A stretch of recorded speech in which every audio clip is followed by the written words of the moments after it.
Quando pensamos na depressão, sempre imaginamos um quadro de grande tristeza, em que a pessoa busca apenas ficar reclusa.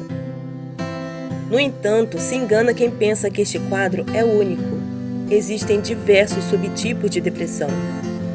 Os sintomas da depressão são praticamente os mesmos, independentemente de seus subtipos. O que muda são outras características, como sua duração e outros sinais que acompanham. 1. Episódio depressivo.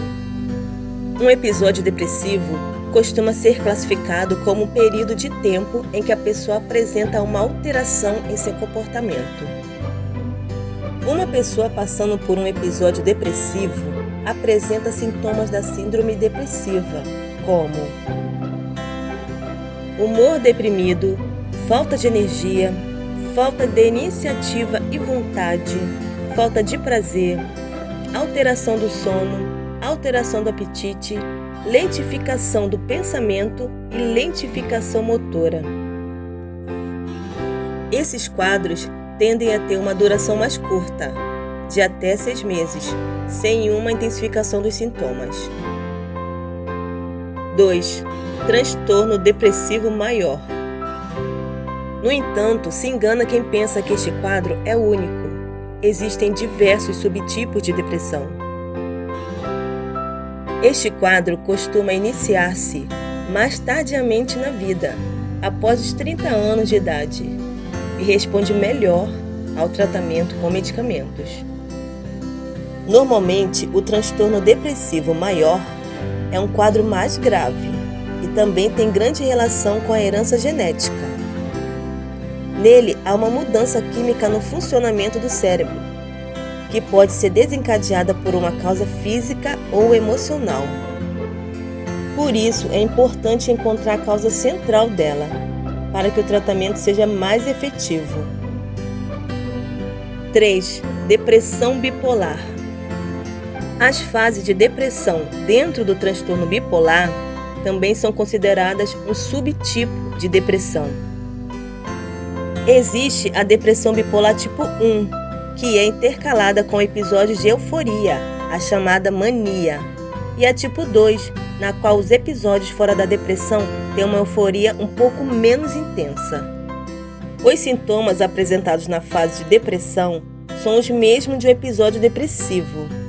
Já nas fases de euforia, o paciente pode apresentar sintomas como agitação, ocupação com diversas atividades, obsessão com determinados assuntos, aumento de impulsividade, aumento de energia, desatenção, hiperatividade.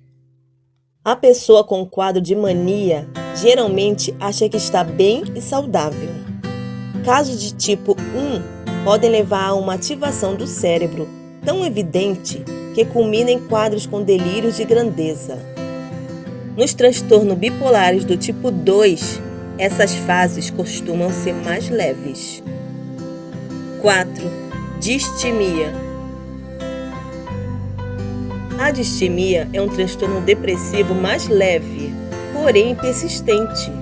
A pessoa consegue seguir sua vida trabalhando e dando conta de suas atividades cotidianas, mas tem uma qualidade de vida ruim, sendo consideradas pessoas negativas a maior parte do tempo. Os sintomas principais deste quadro são o mau humor, a irritabilidade, pessimismo e o isolamento social. O quadro de distimia muitas vezes não é diagnosticado, pois é confundido com o mau humor e com o jeito de ser da pessoa. No entanto, quando identificada, a distimia tem sim tratamento e costuma melhorar muito com a medicação. Depressão atípica. Normalmente, os quadros de depressão costumam ser melancólicos, em que o paciente apresenta principalmente tristeza e pensamento de morte, desesperança e inutilidade. No entanto, a depressão pode ser atípica, quando há predominância de falta de energia, cansaço, aumento excessivo de sono e humor apático. 6. Depressão sazonal. O maior exemplo de depressão sazonal são os episódios de tristeza relacionados ao inverno. Esses quadros são raros em locais como o Brasil, em que o sol aparece o ano todo. No entanto, podem ocorrer devido à baixa exposição à luz solar, que ocorre em locais de latitude mais elevada. Existem outros tipos de depressão sazonais, ligadas à época do ano. As festas de final de ano são um período em que essas depressões ocorrem bastante, devido ao período de reflexão. Fique atento com o período de tristeza e desânimo, que acontecem em períodos de épocas específicas, sempre que está frio ou sempre próximo de uma data específica, por exemplo. 7. Depressão pós-parto.